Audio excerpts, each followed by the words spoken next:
Hey there, it's Olivia Savannah here from Olivia's Catastrophe, and today I'm here to give you one massive book unhaul.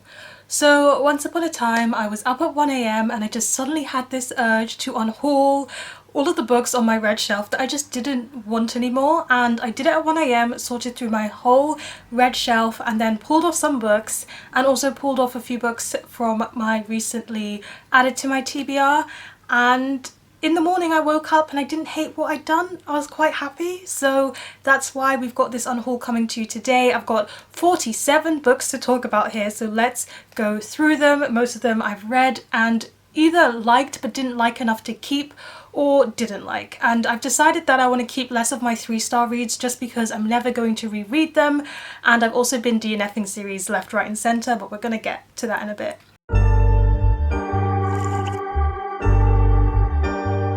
The first book that I'm unhauling is The Space Between Worlds by Micaiah Johnson, and I have read this one and I did talk about it in my worst books of 2020 video, so rather than go on about the reasons why I didn't like it all over again, I'm just going to direct you to that video instead. It pains me a little bit to unhaul this because it's the stunning Illumicrate edition, but I did tell myself if I rated a book 2 stars or under, it's got to get off my shelf because it's not got any space there, and I don't even have enough space to keep 2-star books. So it's going to be going. The next book I have to unhaul is Scythe by Neal Shusterman, and I read this one a while ago and I did not really enjoy this first book in the series, and I held on to it for quite a while because everyone kept telling me that the second book in the series is so much better, and I do believe them, but I've got something with series where everybody says the second book is better. We all know the second book is better. We expect series to progressively get better and better with each book. That's the expectation of starting a series. However, if the first book doesn't captivate you, I really feel like it's okay to DNF a series even if the next ones are going to be better, simply because the first book in a series, yes, it's setting up the world, yes, it's still a beginner, we understand that. It should still have strong enough characters and a good enough plot to stand alone, and I think that's something we forget. We just start series these days expecting the first one to just be mediocre so that we can move on. I'm done with that. I don't have time with that. If the first book in a series is mediocre, I am not going to be continuing anymore. So I've definitely become a bit harsher in 2021 with DNFing series that I do not like the first book of, and Scythe falls into that, so I'm just gonna let it go and let the whole series go because I was not a fan of the characters. I thought the romance was forced, and I really felt there was an unfair balance between the two characters. I feel like the male character and the female character was supposed to be working towards the same goal, but the male character had much harder and difficult tasks than the female character did, and I just found that unfair, and yeah, I was not happy with that series, that beginner. The next book I have to talk about is Leah on the Offbeat by Becky Albertalli. I have read Simon vs. the Homo sapiens a long time ago, and I remember really enjoying it, and I loved the film, but I read this one and it was just not it for me. Leah was bullying this character essentially that she was supposed to be the love interest, and I feel like enemies to lovers only works when there's a friendship in the middle. We forget the friendship in the middle, but sometimes the enemies to lovers thing is that it's just bullying to lovers, and I'm not about that life. I am not about that life. If you're bullying someone, it takes a lot for me to fall in love with you. I don't think I will, and therefore I find it very hard to believe it when it's just so mean. And also when people are trying to figure things out, give them time to figure things out. You can't speed people along their journey, and therefore I did not like Leah, and I did not like Leah on the Offbeat. I usually get rid of my 2 stars fairly quickly, but I had this one on my shelf and I forgot that I gave it 2 stars, so now I'm going to get rid of it, and that is Paper Girls Volume 1 by Vaughan and I think some other people, and this is one I got for Christmas 3 years ago now. 3 years ago, wow. And I read this one and I was just so confused and I didn't really like it. However, I have read the 5 volumes in the series. It's a series that has got 6 volumes, but when I was in Australia the library had 2, 3, 4 and 5, and I was there for long enough, so I've only got 1 more in the series, but who knows if I'll ever get to it because library here, no, not a thing, so therefore I can't just borrow the 6th volume and I'm not going to buy it, but I definitely don't need to hold this one onto my shelf. I just found it a very confusing first volume, and the whole series wasn't quite for me. I just think we get answers way too late in the series, way too late for me to be invested for that long, and yet I still read them. I don't know why. I think I was, you know when you hate read something, that's totally what I was doing. The next book I have to get rid of is Sun The Sun and Her Flowers by Rupi Kaur. Insta poetry is not for me. I've read this one and I've read snippets of other ones online, and I just know that insta poetry is not for me, even though I really do like poetry. If you've been on this channel since last year, you can definitely expect this book to be on my unhaul, and that is It by Stephen King. I'm not even sad about unhauling this one because I did get it for £1 secondhand, so I feel like I didn't lose out any money by really disliking this book. I ranted about this book essentially in my worst books of 2020 videos, so go over there if you want to hear me rip into this book and rip it to shreds, but needless to say, it's not staying on my shelf. So now we get to some books that have been on my read shelves for a while that I just don't feel the need to keep anymore. The first one is The Sky is Everywhere by Jandy Nelson, and I buddy read this one when I was a teenager with Hannah from Hannah Reads Way Too Much. It's got beautiful sprayed edges, or had beautiful sprayed edges, but I've had it for so long that they've now faded. And I wasn't a big fan of this one because there was cheating in it, and I was not a huge fan of the love triangle cheating combination, and while it does deal with grief, I felt like it wasn't my favourite book that dealt with grief, so I kind of am very happy to let this one go. It's just been on my shelf for a while, marking space but didn't need to be there. Then I have Never Let Me Go by Kazuo Ishiguro, and I read this one in class when I was doing the IB for English literature, and I kind of missed the point. I had to like look up the plot twist because I didn't get it, and then I got this one secondhand later on because I intended to reread it, but I just have not reread it. I have not picked it up, and I'm just realising I'm not that interested in picking it up. I would rather see the film and then see if I understand it more, but even then I think it's one that's just not interesting enough. And then we have two books in the series, and that is Airhead Runaway and Airhead Being Nikki by Meg Cabot, and these are the second and third books in the Airhead trilogy. So I read this trilogy when I was younger, which is why I don't own the first one, because that was when I was borrowing books from my library still, so I probably borrowed the first one from the library. They didn't have the second ones as soon as they came out, so I bought them. My 30 books in 30 days series back in 2020, I read the last one for the first time because it had been on my TBR for ages, just fermenting there, and I absolutely hated it. And looking back on the series, it's not one that's great, and I do keep some books from my childhood on my shelf for nostalgia reasons, but this is not going to be one of them because I feel more nostalgic towards the Princess Diary series and the Mediator series and the 1-800 Where Are You series. This was kind of as I was weaning off of reading Meg Cabot books, so I'm content to let those two books go. After that we have 13 Little Blue Envelopes by Maureen Johnson. I don't really remember too much about this book. I just thought it was okay when I read it the first time round, and I'm not going to reread it. One of my teen books that I'm again getting rid of. Italo Calvino, Under the Jaguar Sun. So I've read 3 Italo Calvino books and I feel very mediocre about them all, except for Invisible Cities. I actually quite liked that one in an abstract, weird kind of way, but I've decided to get rid of the rest of his books that I own simply because I've read them, but I don't feel any type of way about them, so I don't need to keep them. I'm not going to reread them. Not saying that I only keep books because I want to reread them, but when it comes to 3 stars, that's kind of the deciding factor, if I can see myself rereading it or not.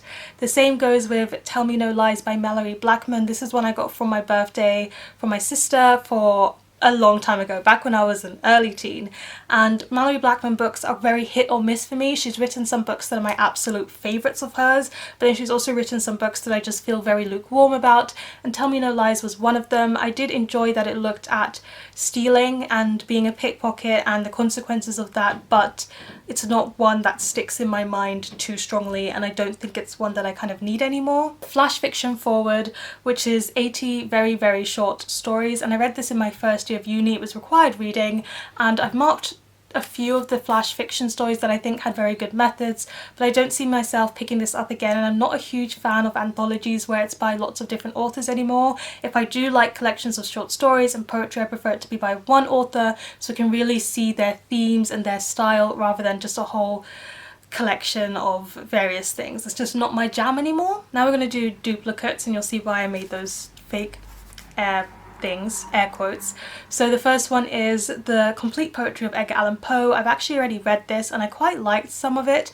I recently bought the complete collected works of Edgar Allan Poe, which includes all of his short stories and all of his poetry, so I don't need this one as it's just a duplicate. And then we've got two Wordsworth classics. These are the cheapest versions you can get. That is Crime and Punishment by Fyodor Dostoevsky and Anna Karenina by Leo Tolstoy. I know what you're thinking. You loved Crime and Punishment, why are you unhauling it?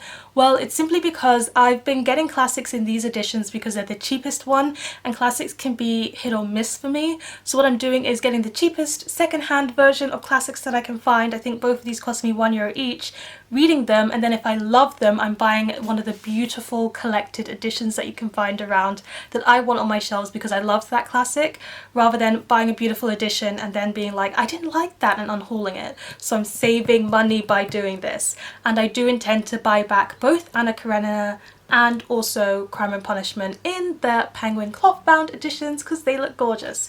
So expect me to get that at some point. We've got some books for class that I did not enjoy and I'm looking forward to getting rid of. Required reading is hit or miss for me. Sometimes I love the books that are required reading, but sometimes there are a few that I don't like. So we've got The Crying of Lot 49 by Thomas Pynchon, which I talked about in my January wrap up, and I gave all the reasons why I did not like that book there.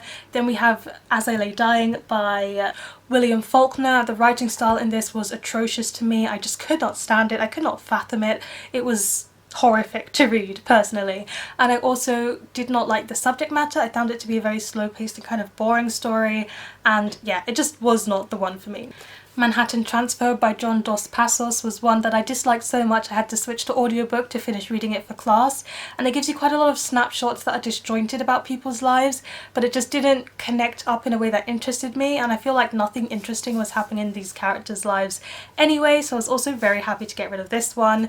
And then we have River of Ink by Paul Cooper. So this one is about a poet who is writing poetry for this tyrant king so that he can stay alive, and he's kind of rebelling through writing poetry, but it got very repetitive very quickly, and I did not like our main character, and what they tried to sell me as a romance was problematic, so I was not a huge fan of this book, and it was kind of a drag slog to get through, so I'm glad to get this one off of my shelves. It's actually been on my TBR for a long time, so I'm glad that I read it. So you can expect another unhaul coming from me fairly soon, because while I did look through my read shelves, I didn't really touch on my TBR shelves very much, and there are some books on my TBR shelves that I want to get rid of, but I did pick off a few that were just at the front of my TBR wardrobe that I decided I'm not going to read. And the first one of this is Lolita by Vladimir Nabokov, and this is because I really wanted to read this one.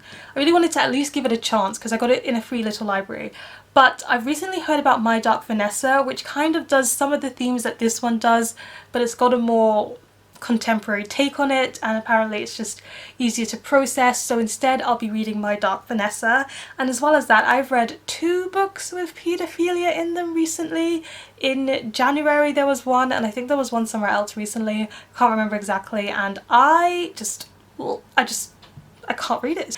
And especially the younger the child is, the harder it is for me to read, and it churns my stomach. I don't think Lolita's gonna be for me. I don't think I'll be able to get through it. Then we've got If on a Winter's Night by Italo Calvino. As I said before, getting rid of his books that are on my shelves just because it's not gonna work, even if I haven't read this one yet. The Art of Fiction by David Lodge, and this one I had to read this year for creative writing, and we didn't have to read the whole thing, we just read snippets from it. So I've read bits and pieces of this one, but not the whole thing, yet at the same time I don't think I was learning anything particularly new, so I don't think I want to keep reading it, just because from what I'd seen it wasn't engaging me that much as a writer. The Penguin Anthology of Australian Poetry, and again, as what I said before, I'm not a huge fan of anthologies. I had to read some of these for class, so I did read a few of them, and I did read the entire Indigenous poetry section just because I'm very interested in Indigenous Australian poetry, so I was reading through that and I was enjoying that, but I don't think I'm going to get to the rest of it, so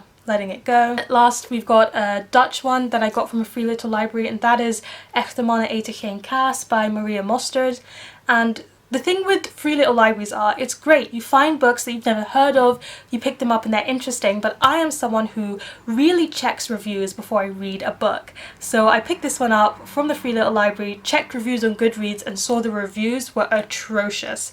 Nobody likes this book, like it has a really low rating. So as soon as I saw that, it immediately turned me off the book, so I'm just going to return it to the free little library. Last section of this unhaul, my biggest section, is review books. So I've been a reviewer since I was 13 and I'm 22 now. So I have been reviewing books for 9 years. Had to do maths there for a moment. So I've been reviewing books for 9 years, which means I have been getting a lot of review copies.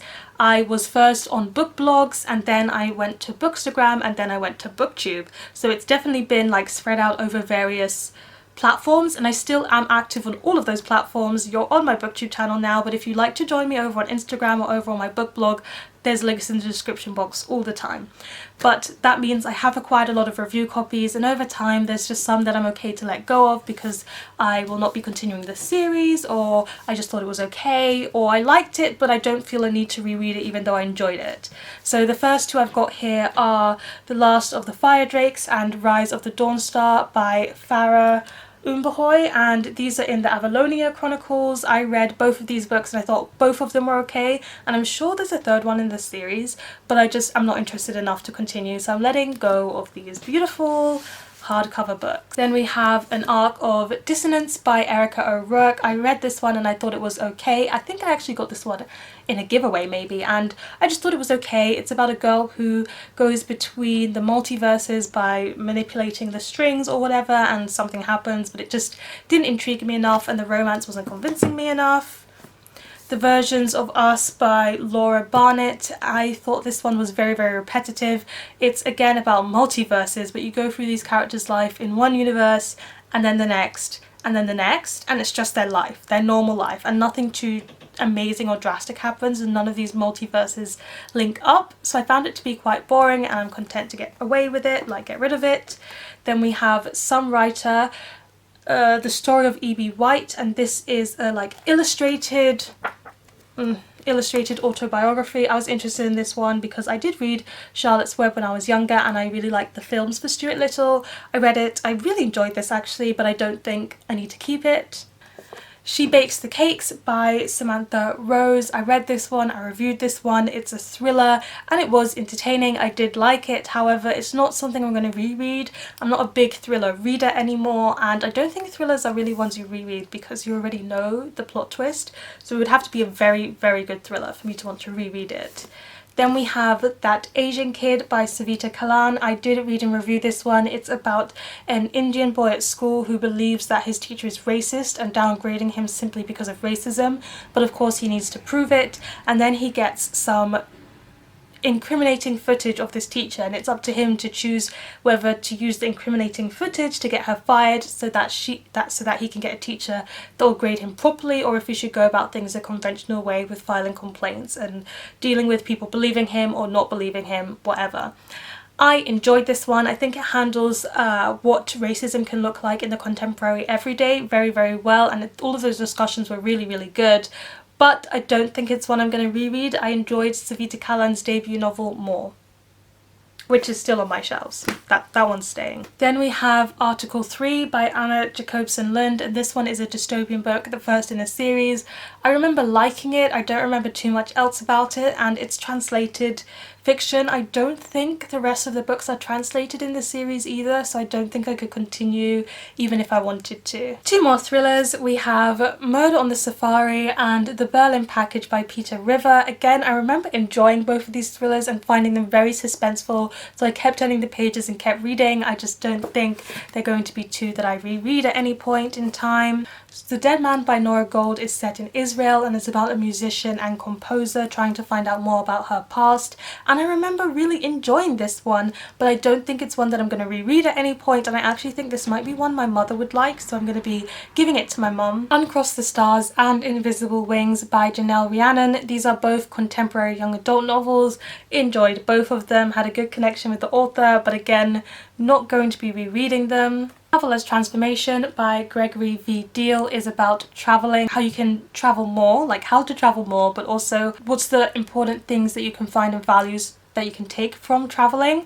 And I read this one before I'd done a lot of traveling, or maybe when I was in the middle of starting to travel more. So I was very interested in learning more about travel, more ways and possibilities for me to be able to afford travel and things like that. But now I feel very travel comfortable. I know what to do with traveling, I know how to research, I know what to expect, and therefore I don't think I need to keep this one around. My Sweet Vidalia by Deborah Mantell. This one really follows a mother and a family. It's kind of a countryside sort of story, and this is one that I think my mother is going to like, so I'm going to pass it on to her. Got The Ugly by Alexander Baldazar, and this one is about an indigenous community, and I think there's a company that wants to infringe on their property, so one of the people from the indigenous community takes on himself to go to Harvard University and learn all about the law so that he can fight for their land. And that's what this one is about. I remember enjoying it, don't think I'm going to keep it. Private Reserve by Diana Sobolewski. I did really enjoy it, but I'm not going to keep this physical copy. I have on my Kindle the second book in the series, so I can definitely read that second book whenever I want. The Admirer's Secret by Pamela Crane. I really liked this when I read it, but I was also very young when I read it, without having come across the trope of plot twist of the thriller is a mental health illness, and that explains everything. And I'm not about that trope anymore. And then we have The Canary Room, which was a really nice story. It was fine, don't have many memories of it. Last but not least, we have two books that I won in a giveaway from Quirk Books. I won £100 to spend at Quirk Books publishers, and that's when I got a lot of Quirk Books books, and I still have many of them on my shelves. I still loved lots of them, but these two were interactive kind of books, and you do them once and you can't really do them again, because they've got like flaps and they've got puzzles that you need to solve and things you need to write on, and then once you've done them, and nobody else can read the book and do it because you've done it. So I don't feel a need to keep these. The first one is an interactive Sherlock Holmes mystery, and I hadn't read all of Sherlock Holmes back then, but that was when I was watching the TV series, so I was very interested in Sherlock Holmes. And then the other one was Dracula's Heir, which was all about Dracula, and it was interactive too, and I do love the story of Dracula, and I think around then I just read it or something, so I was very intrigued to do both of those interactive mysteries.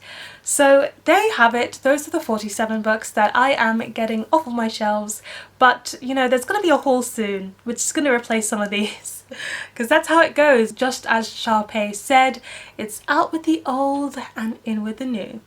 So please let me know in the comment section down below, what was the last book that you unhauled from your shelves or decided you no longer wanted to hold on to.